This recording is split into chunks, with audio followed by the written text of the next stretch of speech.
de los riesgos. La segunda, que es la valoración de los riesgos inherentes.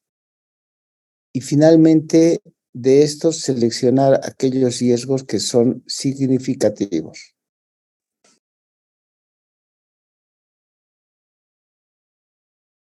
Estamos en la segunda fase, que es la valoración. La identificación respondía a una pregunta. La pregunta clave en esto es, ¿qué podría salir mal?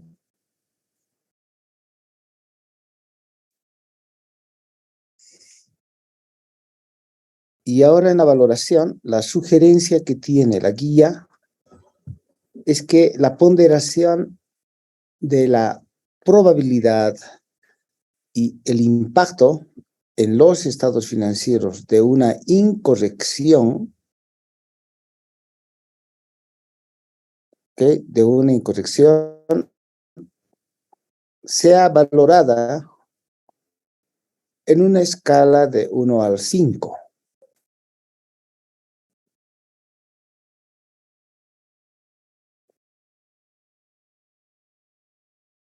¿Cómo lo vamos a ver? Rápidamente veremos la parte teórica de lo que establece la guía. Este es el capítulo 9 del volumen 2 de la guía, que siempre va a propender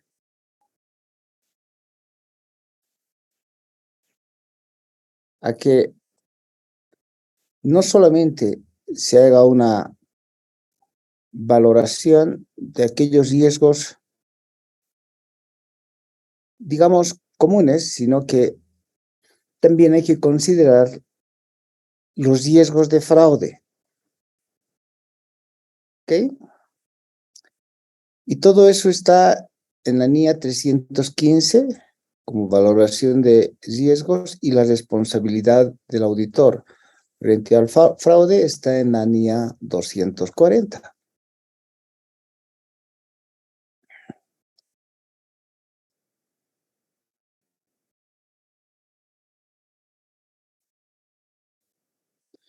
Entonces va a ser permanentemente las consideraciones de la NIA 240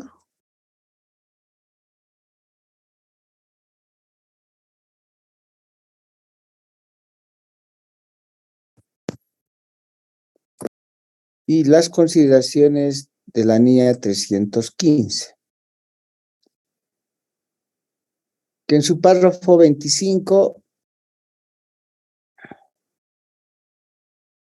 va a establecer, tal vez voy a cambiar un poquito la NIA 200, la 300, más bien este capítulo, para ver si lo tengo por aquí actualizado.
Aquí.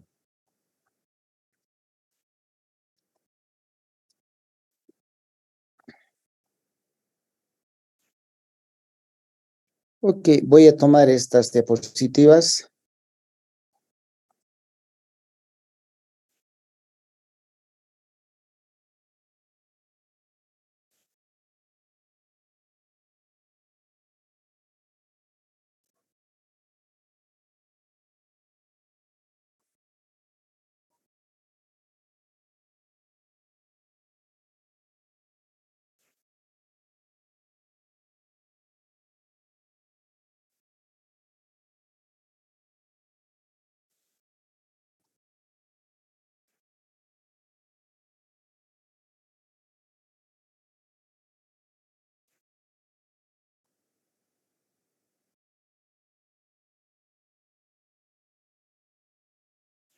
Ok, continuemos con las que estábamos, porque no está el otro dato.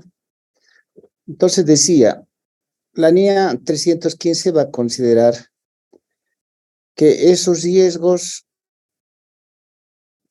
ya en la fase tercera de valoración, quiero decir, en el tercer nivel, porque los riesgos son considerados a nivel de negocios, a nivel de procesos y a nivel de estados financieros y aseveraciones. Entonces, eso quiere decir que ya estamos en el tercer nivel, que va a llevarnos a algo que es muy, pero muy importante. Esta fase de valoración de riesgos en el nivel de estados financieros y aseveraciones lleva a un riesgo combinado denominado en sus acrónimos como RIM, el riesgo de incorrección material, riesgo de incorrección debido a error o debido a fraude, ¿no? Luego, entonces, para este propósito, dice, debe identificarse los riesgos, principalmente con la entidad, más bien entendimiento de la entidad y todos sus procesos, incluyendo el entendimiento del control interno, valorar esos riesgos identificados y relacionarlos con las aseveraciones, cosa que ya lo hicimos. Hemos identificado aquellos saldos de cuenta y transacciones significativas. Ya tenemos la relación con las aseveraciones y ahora nos va a corresponder valorar los riesgos. Nos estamos alistando para ese procedimiento, ¿no? Ok. Y entonces considerar la probabilidad y la magnitud. Todo esta valoración de riesgos con una escala de 1 al 5 se establece ponderando la probabilidad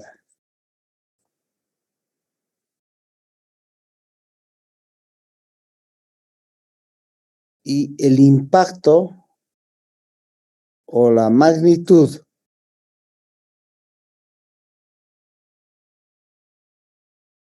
¿Ok? ¿Qué es lo que está estableciendo la guía?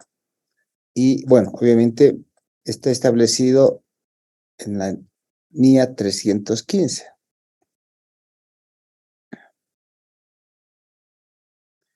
Entonces, todo esto que significa evaluar los riesgos desde su identificación, ahora consiste también en darle un valor. Obviamente que aquellos que tienen una ponderación de 1 son los riesgos bajos.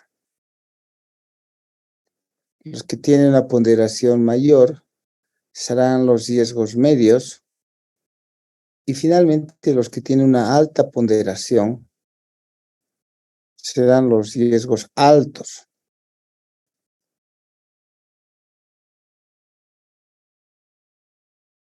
Entonces, esa valoración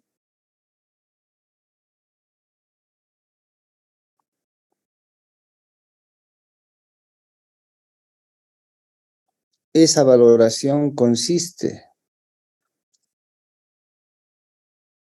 ¿no?, tomar esos dos atributos, la probabilidad y el impacto.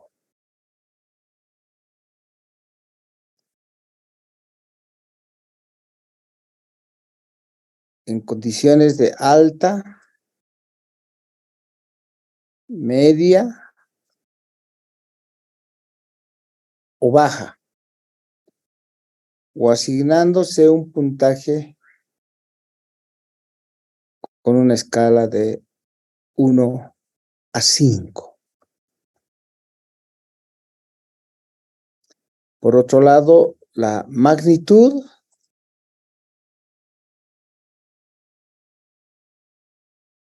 tiene que ver con el impacto monetario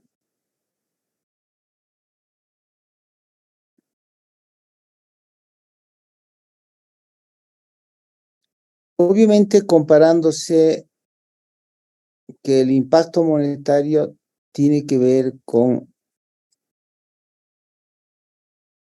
la materialidad, que es lo que ya conocemos y ya hemos logrado de calcular y con lo cual nos ha servido también para definir cuáles son los saldos de cuenta y transacciones significativas. Entonces, es la materialidad de desempeño la que nos va a permitir hacer esas consideraciones. ¿Ok? Bien. Entonces, la valoración va a ser definido entre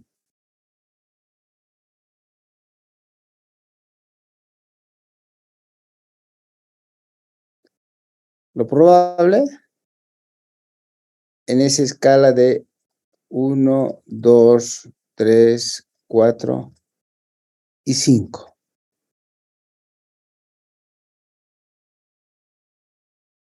Considerando las dos entradas, tanto de probabilidad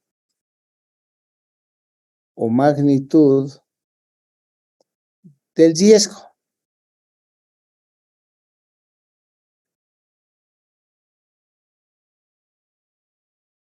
¿Ok? Hasta llegar a los estados financieros, porque en la primera fase el riesgo y los controles eran a nivel de negocio. Ahora estamos entrando a nivel de procesos hasta llegar a los estados financieros relacionados con sus aseveraciones. Todo esto debe estar debidamente documentado, lo cual significa que tenemos que dejar un papel de trabajo que le vamos a llamar la matriz de riesgo. ¿Ok? Ya a nivel de estados financieros y aseveraciones. Después, esta es una forma de definir el papel de trabajo. Este es solamente un ejemplo donde vamos a tener la fuente del riesgo, la implicación del mismo.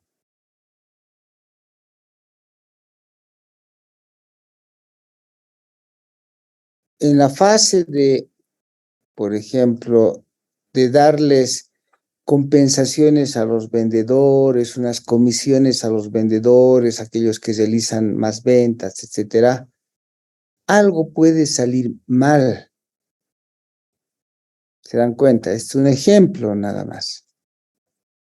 Al momento de darles una comisión o quererles dar una comisión o establecerse una política de la empresa de que aquellos buenos vendedores,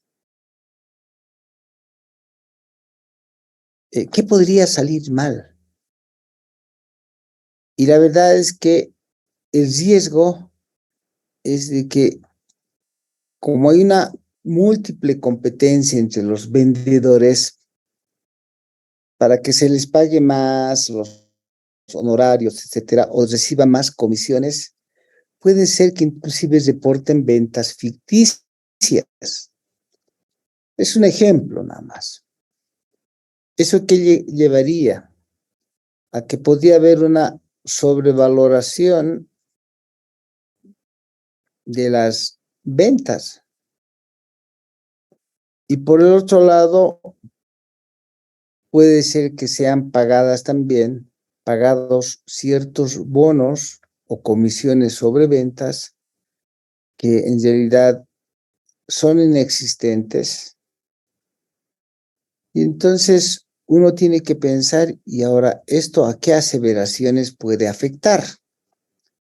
Las aseveraciones que pueden afectar una de estas situaciones son, por ejemplo, a la integridad de las ventas, porque habrían ventas que son ficticias.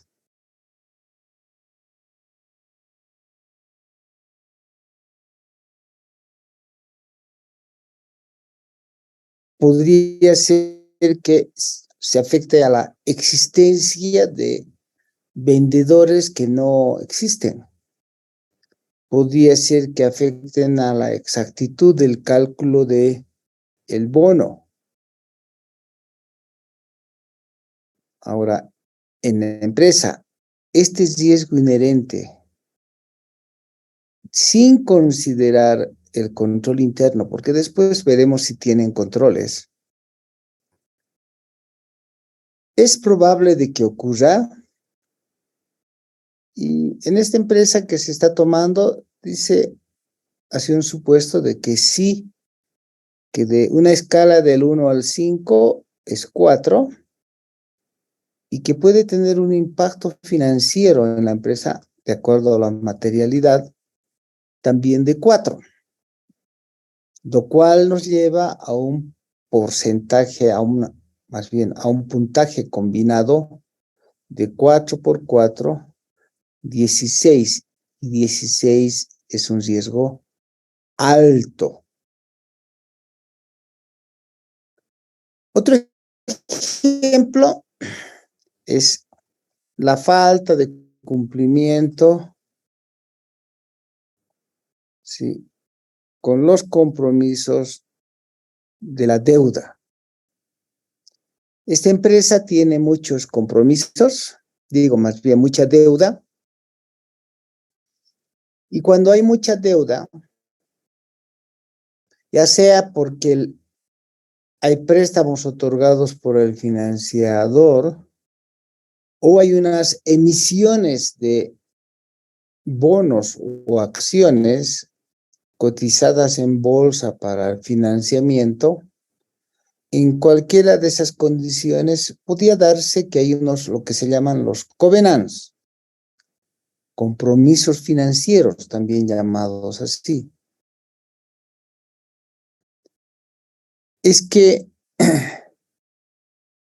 podría ocurrir que esos compromisos financieros están ocultos, no los quieren divulgar,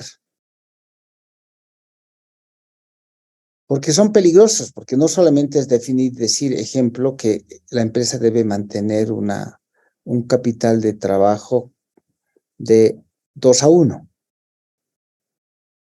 La relación de pasivo a patrimonio debe ser de una relación 1:1. Si así lo establecen los contratos y los convenios que se tengan con los financiadores, entonces ellos podría ser que estén en mala posición, hagan su cálculo según el balance general y le salga una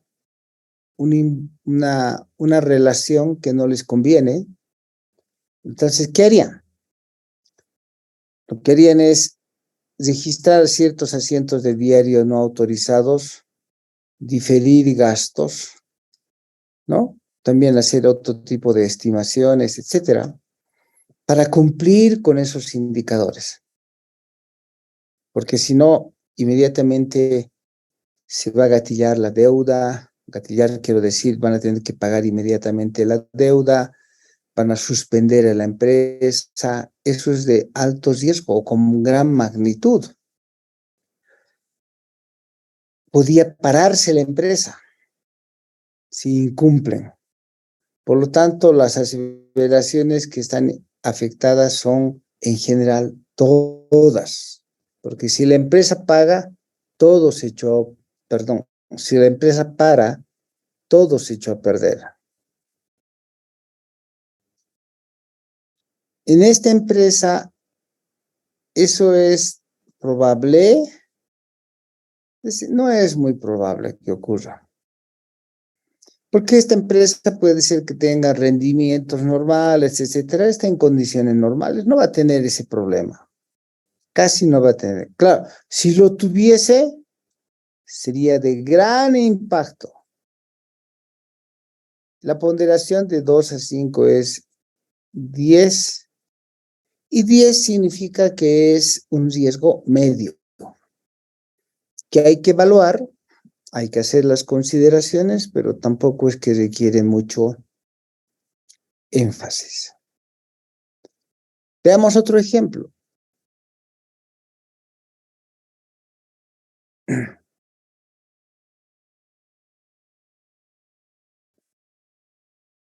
Los empleados insertaron proveedores ficticios. Podría ser que puede el riesgo de que hayan proveedores que no existan.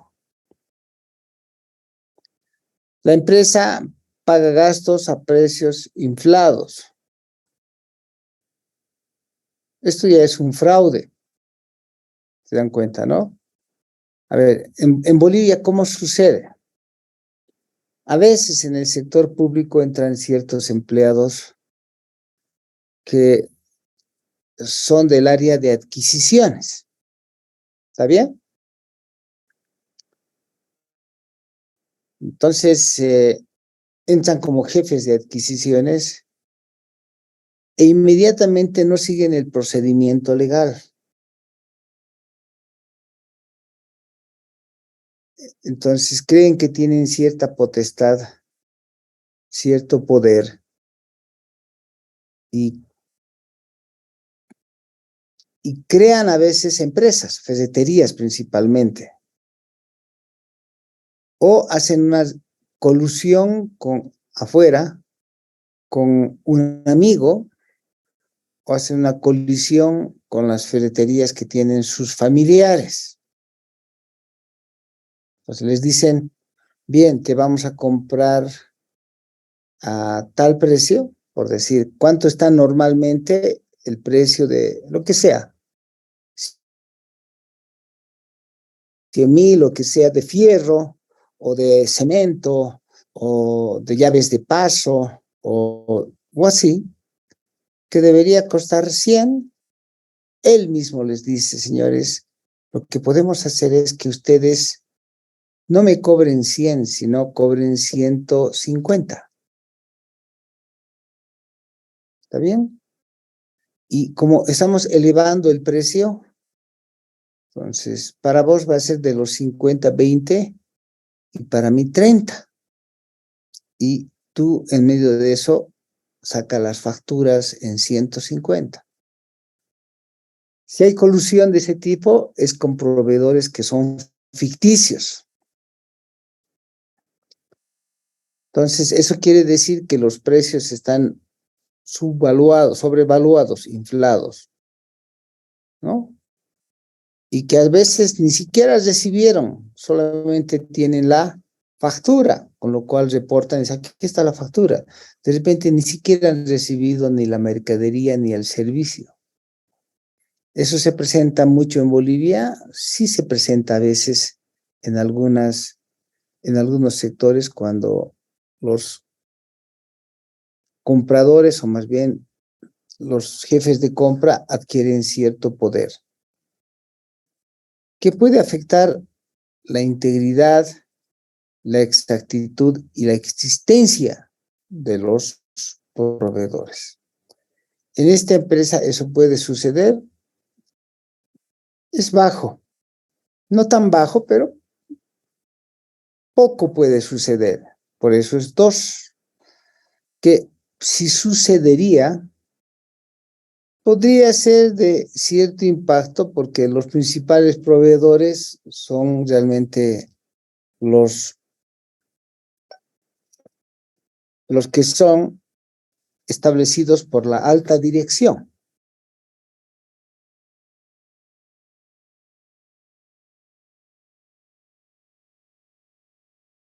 ¿Ok? Esos están establecidos por la alta dirección.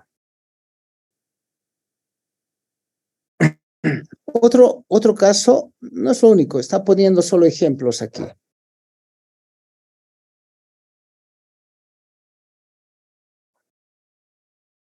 Dice, podían suceder ciertos hechos en transacciones que son relacionadas.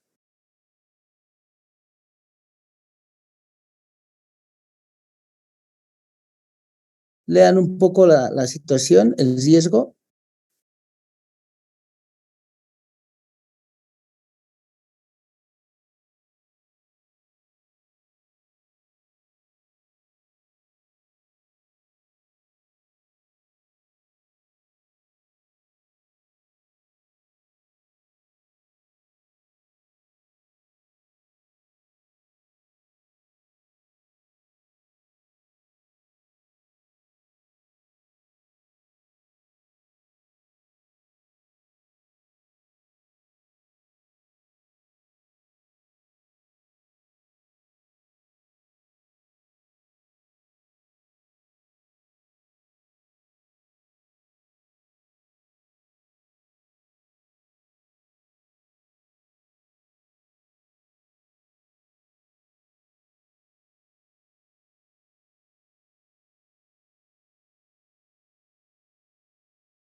Bien, entonces teníamos este otro caso de transacciones de partes relacionadas. Eso quiere decir que son transacciones vinculadas con empresas de la familia de empresas, ya sean subsidiarias, filiales o con la casa matriz. Se realizan tres tipos de transacciones, ustedes saben con esos, ¿no? Las transacciones normalmente son o financiamiento de la casa matriz, o las filiales le mandan mercaderías, ¿no es cierto? Y recepcionan, ¿por qué? Porque si son de su propia familia, del exterior les llega de sus propias empresas mercadería, o sea, transacciones comerciales. La otra es transacciones financieras y a veces cuando la empresa del país logra suficiente rentabilidad, también manda dinero al exterior, lo cual implica de que hayan, por ejemplo, situaciones de impuestos, ¿no? De impuestos por las salidas al exterior de dinero. Entonces, desde mesas al exterior. Entonces, ¿qué podía pasar ahí? Que hayan ciertos ingresos por esas transacciones, como son múltiples con una cuentita, que hayan ingresos o hayan gastos que no estén registrados, ¿sí? ¿Por qué? Porque las transacciones principalmente comerciales tienen que estar a valores razonables de mercado. ¿Y qué podría estar mal? Bueno, muchas cosas. Si son financieras, problemas financieros. Si son comerciales, problemas comerciales. Si son pagos financieros y no se están poniendo los intereses, es un problema. No se estarían pagando impuestos. Entonces, son muchas cuentas que podrían verse afectadas. Entonces, se pone una G. Es un problema generalizado. Y la probabilidad de que ocurra en esta empresa puede ser que sea 3, porque sí tienen empresas relacionadas. Si la empresa no tiene, es solamente nacional en el país, entonces no hay empresas relacionadas. Entonces, esto podría ser 0. Si eso es 0, pues no hay, el puntaje va a ser 0 nomás, es un asunto remoto. Bueno, el impacto, si es que ocurriera, podría ser muy fuerte y entonces nos llega a 15. Es un riesgo alto, no tan alto, pero es un riesgo alto. Y así sucesivamente pueden haber muchos ejemplos, ¿no? De esos riesgos inherentes que responden a una condición de si son o no altos, moderados o bajo. Hay algo más que se puede poner en la matriz. Ejemplo, definir si estos riesgos son significativos, que es motivo del siguiente capítulo, que enseguida lo vamos a ver. Entonces, aquí ya esto lo hemos visto, ¿no? Hay todavía muchas situaciones, unos que hacen aseveraciones de manera general, aseveraciones específicas, y la probabilidad y el impacto y el puntaje. Ahora, aquellos que alcanzan un puntaje de 20 y además se llegan a condiciones de otros factores como fraude, entonces a eso se llama riesgo significativo.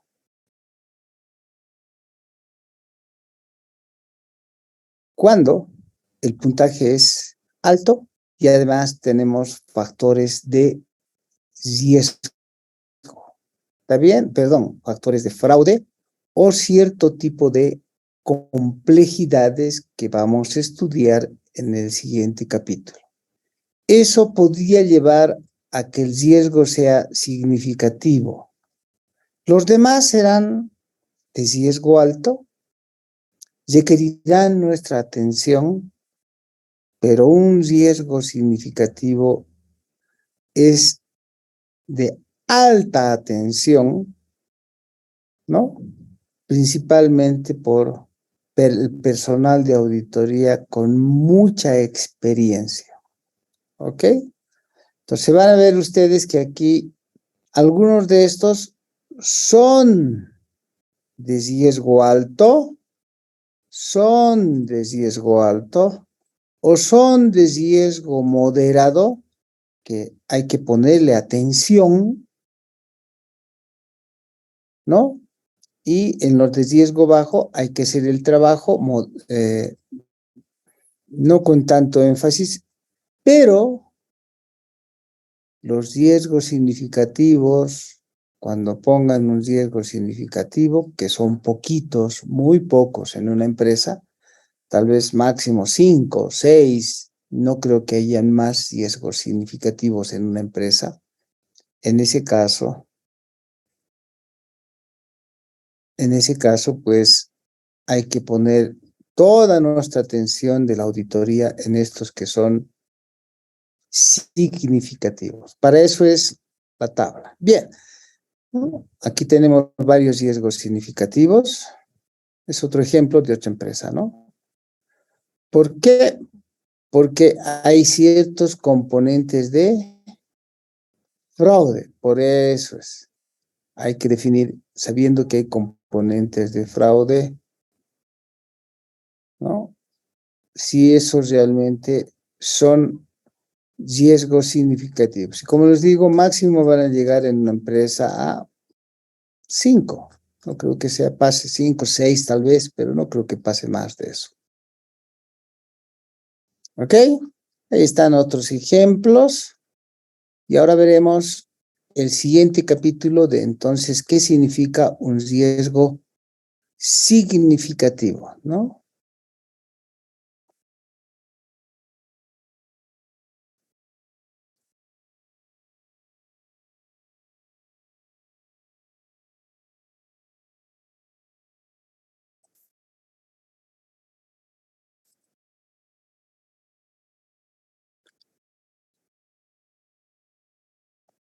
Entonces entramos al capítulo 10 de la guía,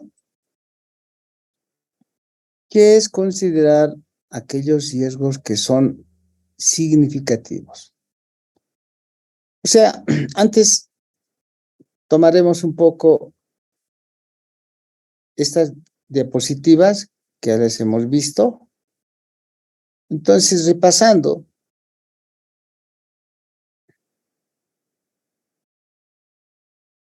todo lo que hemos visto es que los riesgos se presentan en 3 niveles: riesgos a nivel de negocio, a nivel de procesos y a nivel de estados financieros. Ahora estamos queriendo considerar los riesgos a nivel de estados financieros y aseveraciones. ¿Ok? Ahora, los riesgos tienen las siguientes categorías: altos, moderados o bajos. Algunos de esos riesgos pudiera ser que nunca sucedan. A eso se llaman remotos. Como anteriormente decíamos, en el caso de que un riesgo siempre en las empresas es que hay muchas transacciones entre entes relacionados, familias, entidades de familia, quiero decir, de la familia de empresas, filiales, subsidiarias, etcétera. Pero ahora ustedes me dirán, pero si esta empresa que estoy auditando no tiene subsidiarias, no tiene relación con ninguna otra empresa, entonces en ese caso el riesgo es remoto. ¿Ok? Y ahora lo otro es que si hay un componente principalmente de fraude, entonces el riesgo puede ser significativo. Bien, entonces que serán tengan una prioridad, primordialmente sean considerados, y que los remotos no sean considerados. Los remotos no se consideran.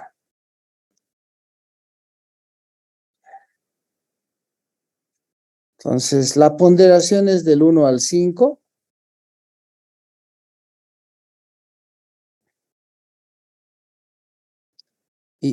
Y aquellos que tienen un rango mayor de 5 por 5, 25, nos llevan a que los riesgos sean significativos si hay un factor adicional de fraude. Y puede ser que aquellos que no ocurran nunca sean de riesgo remoto. ¿Cómo se identifica un riesgo? Ya lo hemos visto antes, considerando que puede salir mal. Ese es el eslogan normalmente de definir los riesgos. ¿Ok?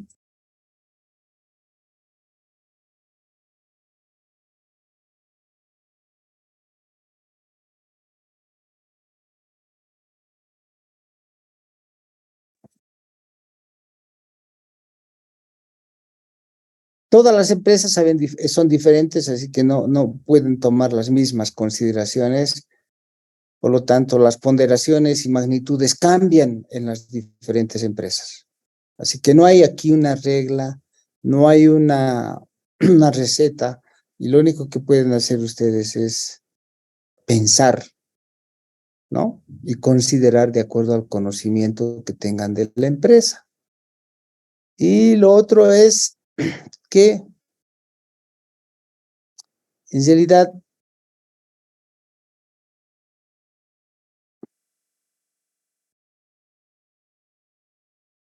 tengan que tomar las guías que existen de diferentes entidades solo como un modelo.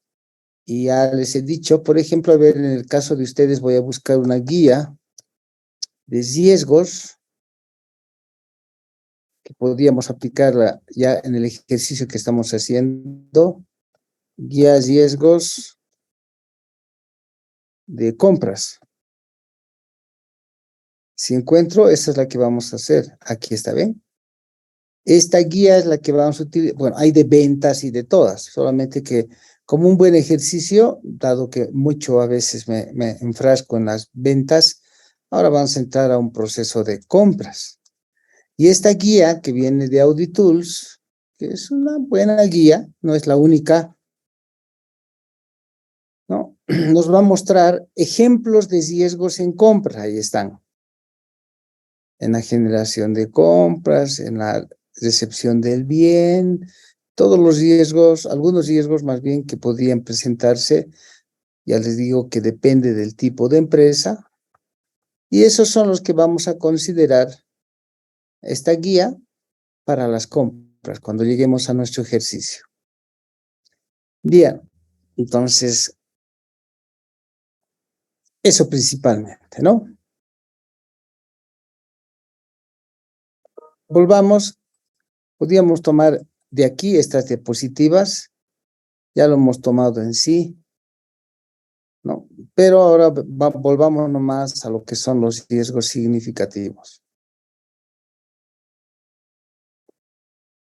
Igual, en los riesgos significativos, debe seguir considerándose la NIA 240, la 315, y ahora hay que considerar como factor nuevo la NIA 330. ¿En qué consiste la NIA 330? ¿Alguien me puede decir, alguno de ustedes me puede decir en qué consiste la NIA 330?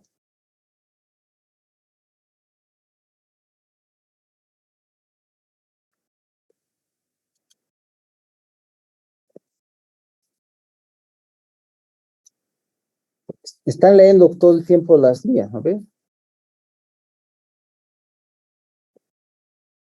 Sí, licenciado. La NIA 330 son las responsabilidades del auditor sobre los estados financieros y también implementar respuestas, bueno, de implementar respuestas a los riesgos de las incorrecciones materiales. Eso, licenciado. Ajá. ¿Quién ha respondido? No estoy pudiendo ver aquí en la pantalla. Torres, Valdivia, Raquel, licenciado. Ah, ya. Torres Valdivia aquel. Siempre que responden les pongo nota por si acaso. Siempre que la respuesta sea coherente, obviamente. No tiene que ser exacta. Bien, eso de dar respuesta al riesgo valorado, en realidad se llama enfoque. Entonces, la NIA 330 es una NIA que una vez que ya se ha valorado el riesgo, una vez que se ha considerado el control interno, se ponderan los dos y se define el RIM. Y eso define cuántas pruebas vamos a hacer. O sea, la respuesta al riesgo. Ya nos está llevando, por eso es que está aquí. La 240 es de fraude, la 315 tiene que ver con la identificación y valoración del riesgo y las consideraciones de control interno. En cambio, la 330 es aquella que habiendo considerado la valoración del riesgo y habiendo considerado el los controles internos, entonces ahora ya podemos definir qué pruebas vamos a realizar y con qué magnitud. ¿Quién lo dice? ¿Quién define la respuesta al riesgo? Eso es la NIA 330. Entonces, volvemos al punto. La NIA 240 tiene que ver con la responsabilidad de la profesión frente al fraude. La 315 tiene que ver con la identificación y valoración del riesgo y el control interno para saber si el riesgo es o no significativo. Eso está en la 315, párrafo 4. La 315 ya tiene que definir el RIM a nivel de estado financiero y aseveración.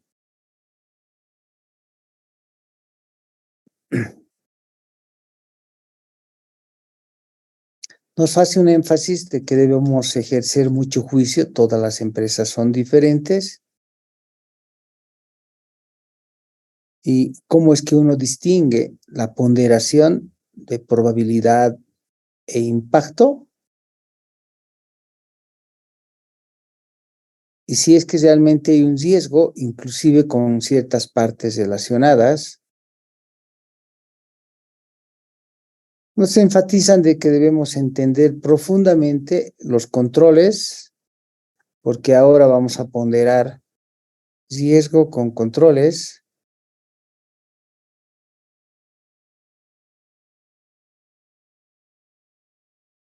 Y ya entramos a la 330, que ya nos define el RIM, ya el riesgo ponderado, que no es otra cosa que considerar la representación o la incorrección a nivel de aseveraciones, la probable incorrección, y cómo vamos a definir esto que es clave. El enfoque. ¿Qué es el enfoque? Es la cantidad y naturaleza de evidencia o pruebas que vamos a realizar.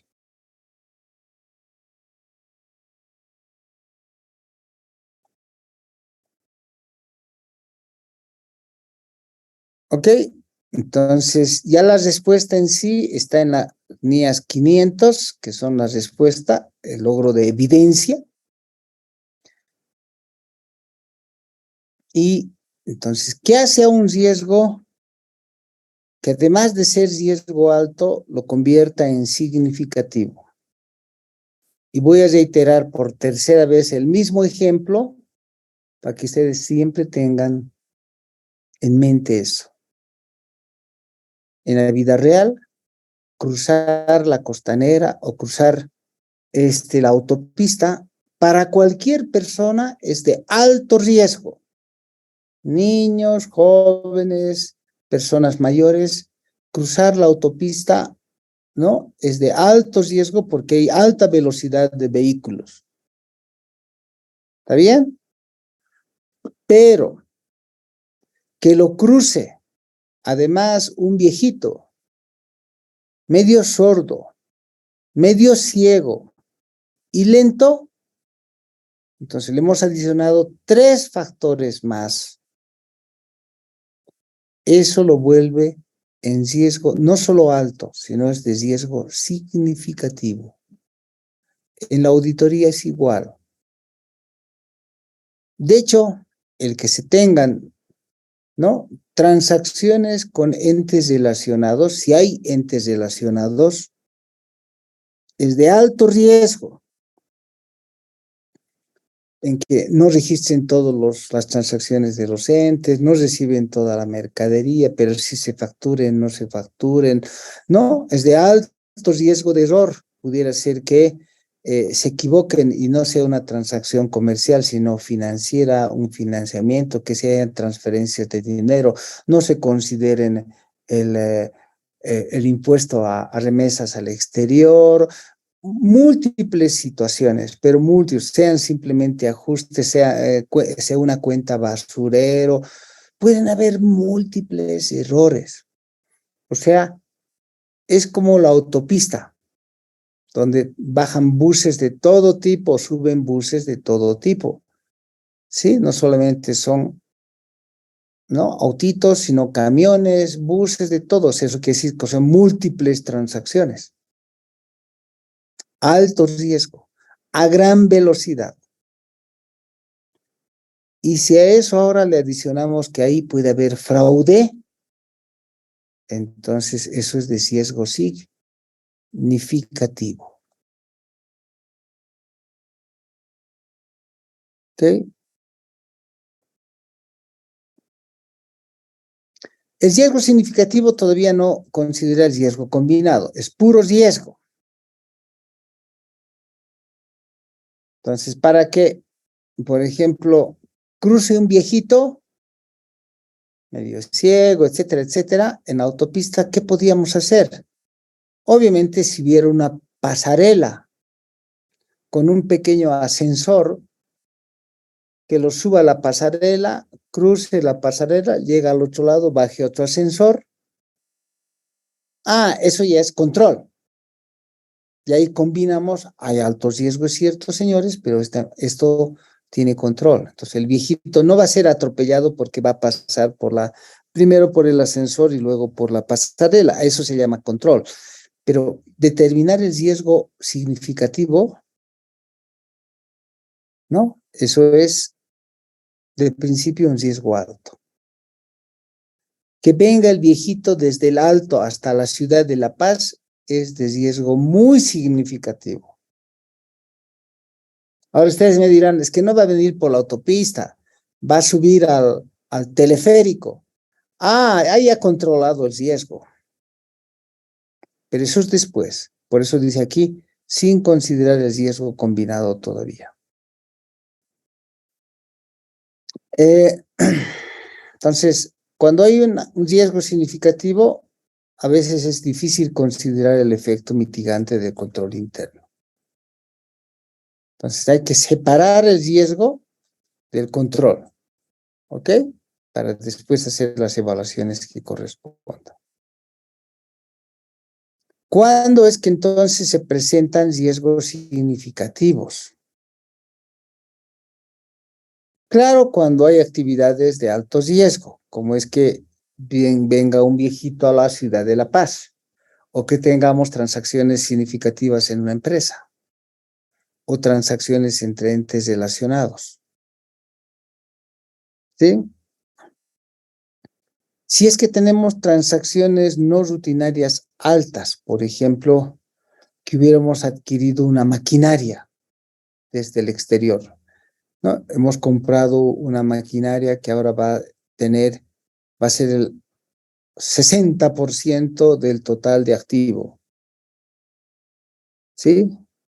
O que tengamos esas transacciones entre partes relacionadas, ¿no? Entonces, eso puede ser de riesgo alto por su naturaleza, por su volumen, por el contrato, por la compra, por la venta del negocio a un tercero, transacciones complejas. Ejemplo de ventas de negocios o ventas de algunas unidades en las empresas. ¿Cuándo reconocemos que hay riesgo significativo?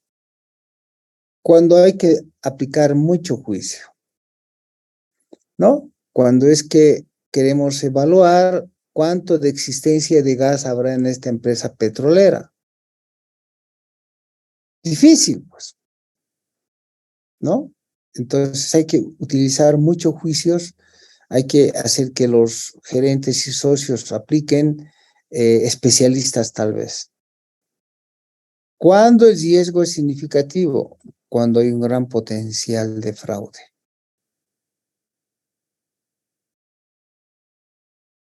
Entonces ahí es que se considera, además de que el impacto pueda ser alto, que el impacto sea alto, más esos factores que acabamos de definir, que haya probabilidad de fraude, que requiera mucho juicio, ¿sí? Que las transacciones sean de rutinario tamaño grande y que las actividades sean de alto riesgo. En esas condiciones estamos hablando de riesgo significativo.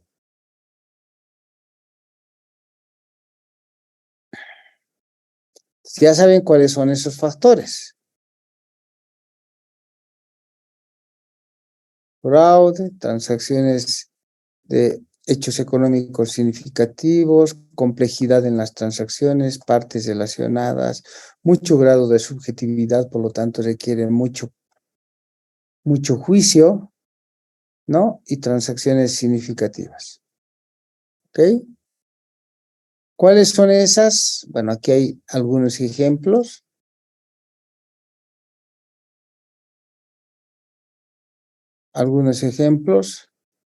De hecho, algo que es bien importante, está implícito en la guía y está implícito en las normas, que en general en las empresas, el registro de las ventas y los ingresos, ¿no? El reconocimiento de ingresos tiene componentes de fraude.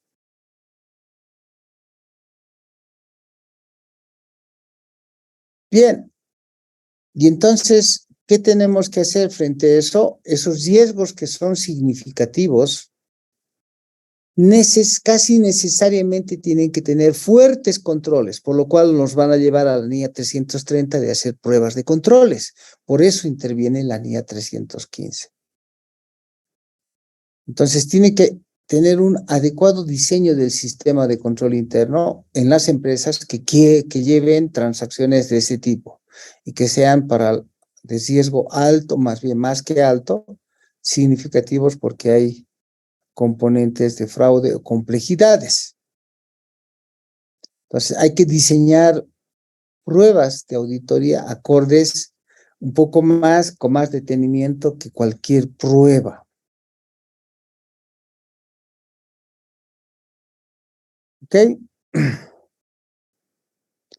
Entonces, hay que hacer pruebas combinadas, porque si bien es cierto, las pruebas analíticas pueden ser fuertes, no, en este caso hay necesidad de, más bien las pruebas analíticas en sí, con controles, no son suficientes. Hay algo más que hay que hacer.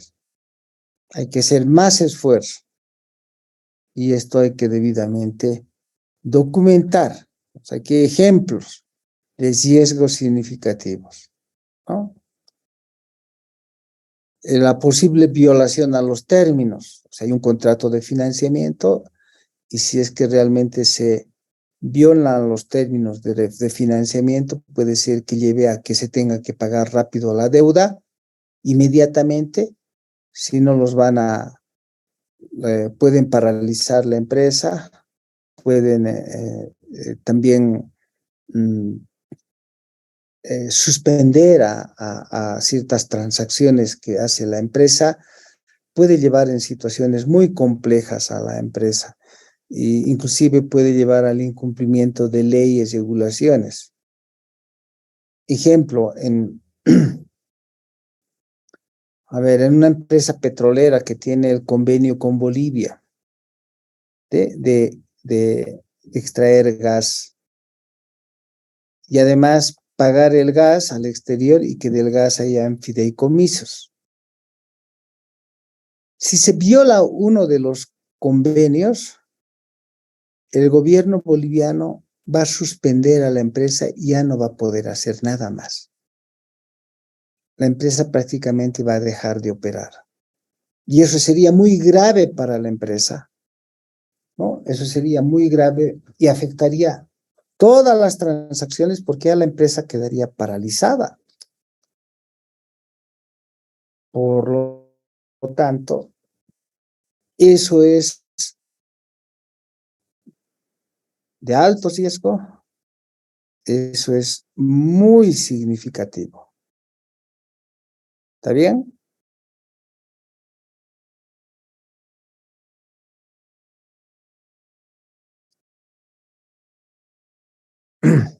Ejemplo, la posibilidad de manipulación de estados financieros, como el caso de los ingresos, ¿no? El reconocimiento de ingresos inconsistente.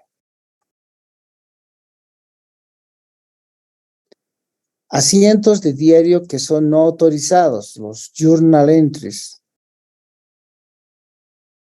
La expansión de transacciones contra partes relacionadas suele ser riesgo significativo. Hay que documentarlo así. Hay que definir, ¿y qué hace como control interno la empresa? Que después nosotros lo vamos a probar. Entonces, frente a eso, vamos a todo esto que hace la empresa para controlar eso, nosotros lo vamos a probar y vamos a ver en qué medida concluimos si realmente hay problemas en la empresa. Y otro ejemplo de la otra empresa, a veces las empresas son más chiquititas, así que los papeles de trabajo también no son tan complejos. Preguntas, jóvenes. Con eso habríamos terminado y empezamos a hacer el ejercicio.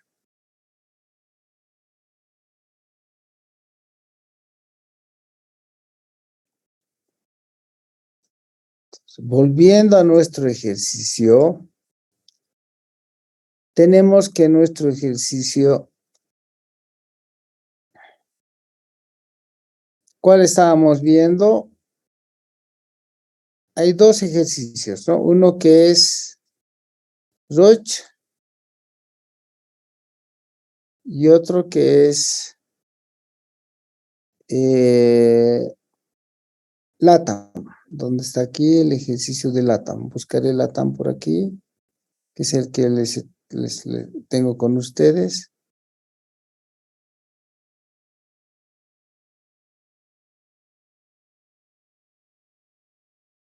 ¿Dónde está? ¿Dónde puse LATAM?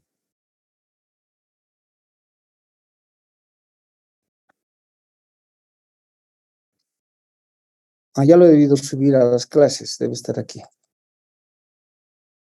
Auditoría financiera, caso LATAM, ya está ahí. Y el Roche también está ahí. Todo esto ya lo hemos hecho. Hasta definir los saldos de cuenta y transacciones significativas que han sido estas. Y ya están clasificadas por ciclos de transacción listos para entender el negocio profundamente por procesos y definir los riesgos. ¿Qué riesgos? Depende del ciclo de transacción. Entonces, lo que hemos hecho nosotros es definir los ciclos de transacción de efectivo y flujos relacionados. Estos. En LATAM, el mismo ejercicio de LATAM. Hemos definido el otro ciclo que es de ventas y cobranzas. El otro de compras y pagos. El otro de inventarios y costos. El otro de propiedad, planta y equipo. El otro de deuda financiera, que en LATAM es, complicado, ¿no? Porque eso está trayendo a LATAM a los grandes problemas que tiene. Y otros. Bien. De estos, para empezar, voy a escoger uno. Compras y pagos. ¿Ok? Puedo tomar ingresos, etcétera, pero compras y pagos. Entonces, para la siguiente clase, necesito que ustedes con las guías que hemos visto, capítulos 9 y capítulo 10, me identifiquen de las compras y pagos de LATAM, cuáles son los riesgos asociados a las aseveraciones que ya están ahí, fíjense. ¿Ok? Y ponderen ¿Cuáles son de riesgo alto? Con la probabilidad e impacto igual como vimos aquí. ¿Dónde estaba? Ok.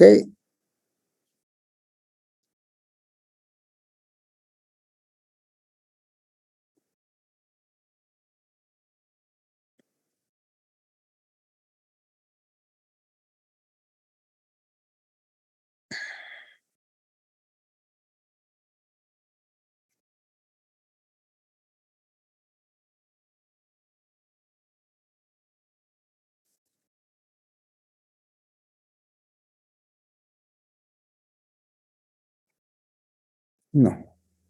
Capítulo 9, este es. Aquí está el capítulo 9. Con esta ponderación. ¿Ok? Por separado, si hay componentes de fraude, para ver si son riesgos significativos. Y primero me tienen que hacer esto. No, esto, perdón, este. ¿Ok? Igualito como está. Como está para que no varíe. Entonces, a esto se llama la matriz de riesgo. Y luego considerar factores de fraude para ver si esos riesgos son o no significativos. Esas dos matrices las necesito. ¿De qué empresa? De LATAM, solo de compras y pagos. Solo de compras y pagos. Considerando la guía que les he mostrado, que es esta guía, la guía de Auditools, donde ya tienen definidos los riesgos, pero a ustedes les falta definir en LATAM si esos riesgos, qué ponderación tienen y si son o no significativos. Eso lo vamos a discutir el día miércoles. Preguntas del ejercicio, de la práctica.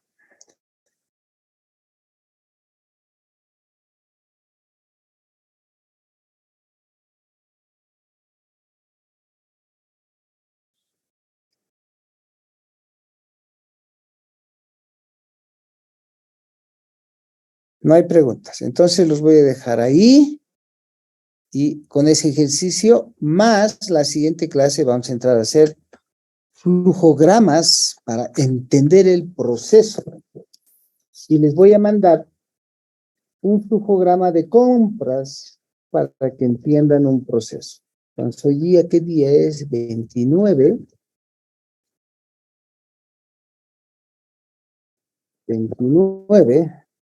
29 de agosto. Tengo 64 alumnos y hemos terminado, hemos ya visto los capítulos 8, 9 y 10. Estamos en el caso LATAM, compras, enviar flujo de compras, cualquiera les voy a mandar, como ejemplo nomás. Enviar la guía compras.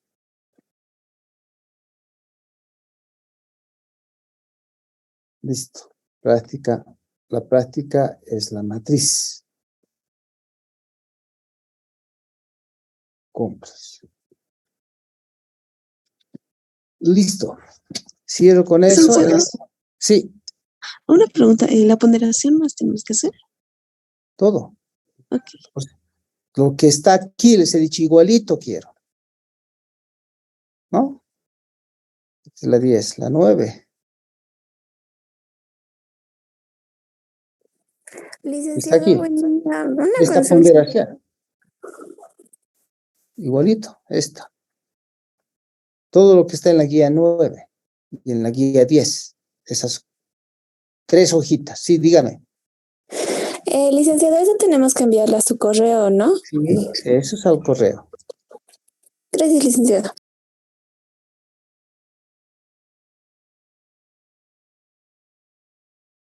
Lo voy a poner ahorita en aquí.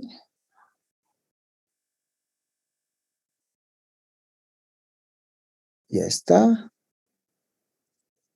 Y voy a ir aquí a Facebook.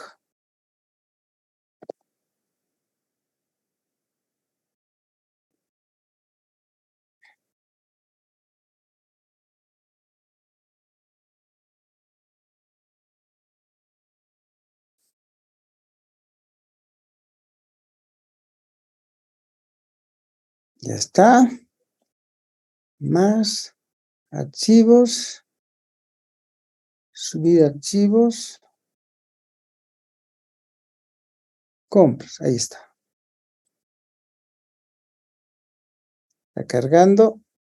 Y publico. Ya está. Es todo lo que necesita. ¿No? Les voy a mandar un flujograma más, pero ese es para ejemplo nomás.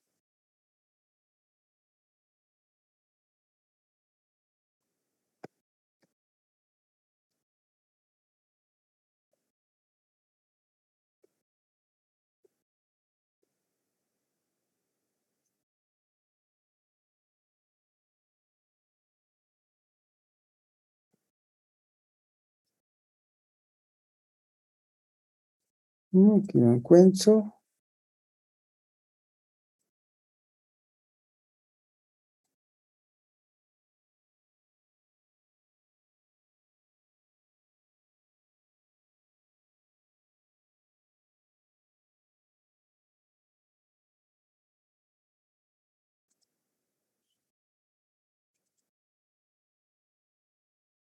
No.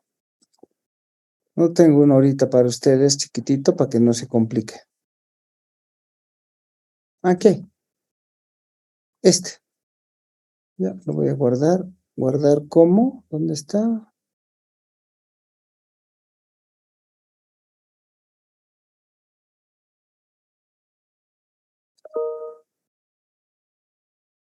Esto necesito llevarlo. Caramba. No me lo deja. Copy. Ya está. Y lo voy a poner aquí en...